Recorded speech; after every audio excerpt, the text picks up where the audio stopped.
Hey, what's up guys? How's it going out there? Okay, so sorry about not doing a review for last week's chapter. I mentioned this in one of my previous reviews, but if I don't like a recording or if I don't think a chapter review is going to be good, I just don't put it out. And for some reason, with last week's review, I just couldn't get a good recording or I didn't like the recording that I did, so yeah, I didn't put the video out. But hey, we're back with a big 140, and I'm actually really excited to talk about this week's chapter because I think I figured out what Hero's trying to do. Okay, so getting into the actual chapter, we started off by having Laguna actually make good with the Oasis crew. Well, everyone except for Goodwin, because for some reason he's just too stubborn to admit that he's actually forgiven Laguna at this point for leaving the crew, which kind of brings up a question I have later on in the chapter, but we'll get to that later. Anyway, during this, Laguna actually brings up this person named Princess, who Ibaraki tells him died on a mission trying to save some of their people from Shura. And, alright, dude, I really feel like this is Hero trying to set us up, because alright, look what happened in the last week's chapter. In last week's chapter, we spent a good amount of time on Shura's assistant, which I believe her name was Ijuna, or something like that. I think that's how you pronounce it, Ijuna. Anyway, we spent a good amount of time on her, more time than we really needed to, focusing on her connection to Shura and their secret relationship slash past that we didn't really get any good amount of details on.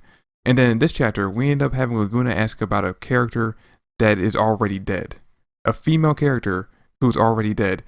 Nah, I'm calling it now. Once Laguna gets face to face with her, we're going to end up finding out, or Hero's going to reveal to us, that Ijuna is actually this princess character that he's talking about.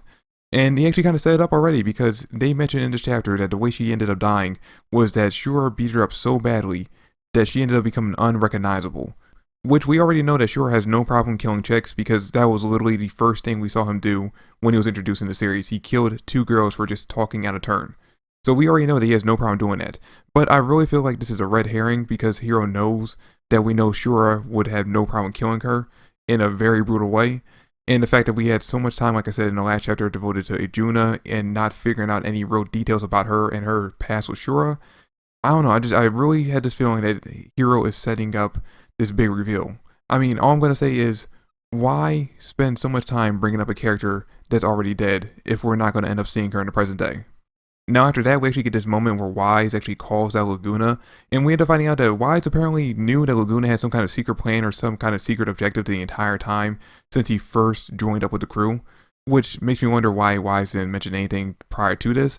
But regardless of that, we end up finding out that apparently the whole reason why Laguna joined up with the crew was because of the fact, and this was his plan apparently from before even Witch approached him about joining up with them temporarily. Apparently he planned on joining up with the Eden Zero crew at some point because of the fact that he's going from group to group, organization to organization, trying to find someone strong enough to take down Poseidon Narrow. Now this is actually kind of cool, finding out that Laguna's whole reason for joining up with Drac and Joe and going around the cosmos trying to find stronger people was just so that he can, achieve the objective that the Oasis group had to begin with, taking down Poseidon Narrow. Which I think is the reason why he left the crew in the first place. So, he probably figured, well, none of them are strong enough to actually take down Narrow, not even Goodwin. So let's go find someone strong enough to do it. Now, this does bring up the question, why didn't he just tell the group in the first place, hey, I'm going to leave because none of us are strong enough to take down this Titan compared to us. So let's go find someone on his level and actually take him down with that person's help.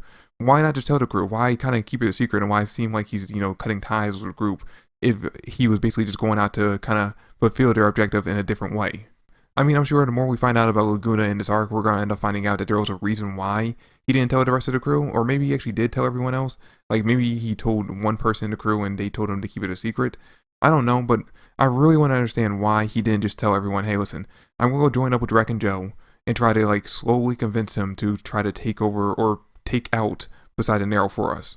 And then the rest of the chapter is literally just the 2 groups trying to make their way through the battlefield between Shura and Eraser's ships. And we actually have this moment where Goodwin actually decides that he's going to actually use the Oasis crew as a distraction so that they can actually take all the heat and allow the Eden Zero to basically sneak their way onto the planet.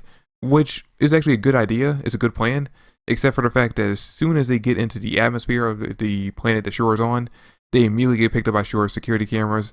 But what actually kind of caught me off guard about this ending moment of the chapter is that Shura can tell just by, I guess, their kind of force connection through the gravity ether gear that is not Ziggy on the Eden Zero ship. But he can't tell exactly who he is. And it actually kind of caught me off guard because I could have swore that at some point Shura already knew about Shiki.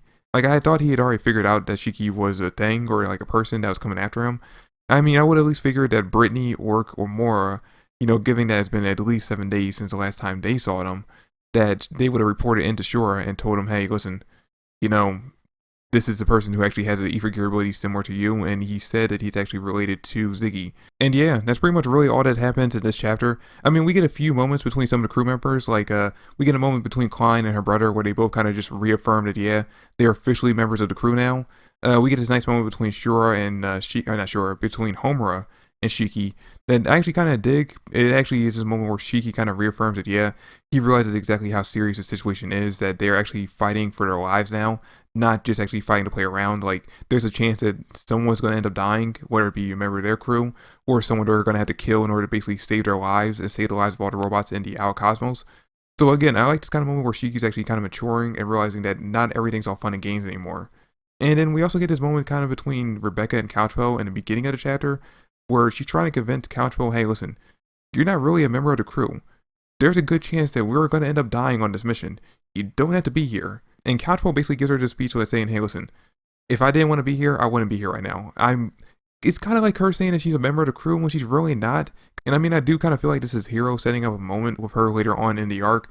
Like maybe somehow some enemies are going to get on the ship, someone probably strong. Like maybe one of the Ocean 6 members are going to get onto the ship and she's going to be the one to defeat them because they attacked the kitchen. Because she does mention in this chapter that, protecting food is kind of what gives her strength. And that's where she finds her strength. So maybe at some point the kitchen's going to be in danger and she's going to get enraged and we're going to see some kind of like ability that she has. But other than that, I don't know. I really don't feel like Couchpo is a good fit for the like main cast. And the sooner we get rid of her, I kind of won't be that mad. But anyway, yeah, that's pretty much it for the chapter. Let me know in the comment section down below what you thought about the chapter. That's it for the review. Thanks for watching. I really do appreciate it. If you liked the video, please give me a like and subscribe to the channel. I would greatly appreciate that as well. And I'll catch you guys in the next video. Peace.